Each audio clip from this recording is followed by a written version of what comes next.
So, have you ever been in that spot, that Wi-Fi dead zone, right when you needed internet the most? Well, your iPhone has this secret superpower that can totally save the day, and today we're going to show you how to master it. Let's dive into the personal hotspot. Oh man, we've all been there, right? You're at a coffee shop, maybe the airport, and the public Wi-Fi is just awful. Or worse, it doesn't exist. You've got that one critical email you have to send or a file you need to download, and you're just stuck. It is one of the most frustrating feelings. But what if you could just create your own private, secure Wi-Fi network wherever you are? Well, you totally can. That's exactly what the personal hotspot does. It basically turns your iPhone into your own little portable Wi-Fi router, sharing your phone's internet with all your other gadgets. So here's the game plan. We're going to start with a ridiculously simple 4-step setup. Then we'll cover the 3 different ways you can connect. After that, we'll get into some really cool pro features. And then, we'll wrap up with what to do when things just aren't working. All right, first up, your 4-step setup. And I'm not exaggerating here. You can seriously get this up and running in less than 60 seconds. It really couldn't be easier. You just open up your iPhone's settings, find Personal Hotspot, and tap that little toggle that says Allow Others to Join. That's it. You'll see the name of your new network and a spot to set a password. And boom, just like that, you're broadcasting your own Wi-Fi.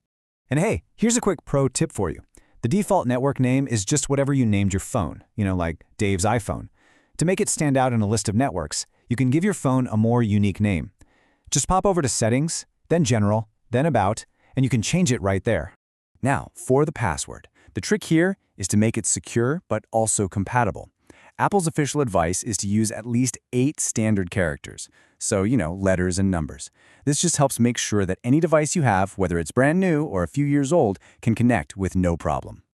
Okay, so your hotspot is live. Now let's jump into section 2, the 3 different ways to connect. Because you've got options, and believe me, picking the right one can make a huge difference for your speed and your iPhone's battery.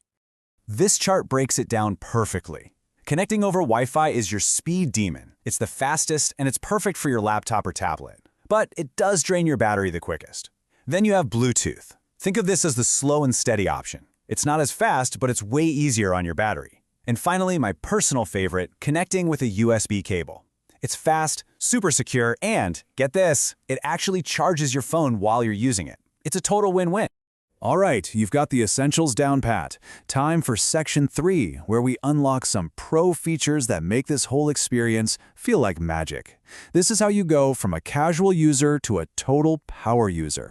We're going to look at 3 really powerful features that are often overlooked, but can make connecting so much easier for you and even your family.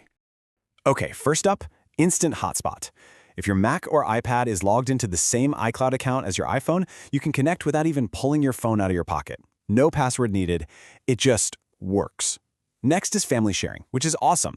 It lets you approve family members so they can connect automatically too. And last, there's this little toggle called Maximize Compatibility.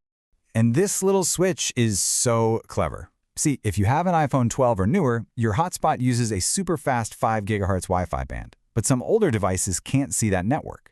So, if you flip on Maximize Compatibility, your phone switches to the more universal 2.4 GHz band. It's like switching to a lane on the highway that every car can use, ensuring all your gadgets can get online. But let's be real, technology doesn't always play nice. So for our last section, let's talk about what to do when things go wrong. But don't you worry, the solutions are almost always super simple. So what do you do if you go into your settings and the personal hotspot option is just not there? It's gone. This is probably the #1 issue people face, and it's definitely confusing, but there's a pretty straightforward explanation. It usually boils down to one of 2 things. First, it could be your phone plan. Some cell carriers don't include the hotspot feature on every plan, so you might need to give them a call. The second, and honestly the more common reason, is that the setting just moved.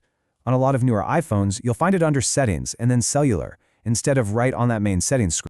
Now, if you can see the hotspot but your other device just won't connect, run through this quick checklist. First, the old classic. Turn it off and on again. Restart both your iPhone and whatever device you're trying to connect. No luck?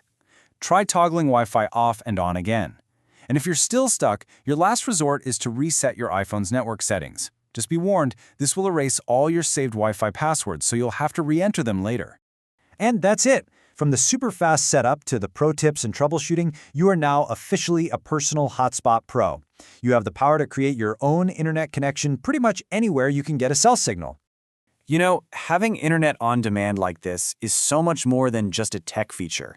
It's freedom. It's the freedom to work from a park bench, to keep your kids entertained with a movie on a long road trip, or to be the hero when your home internet suddenly goes out. So my question to you is, what are you going to do with this newfound freedom?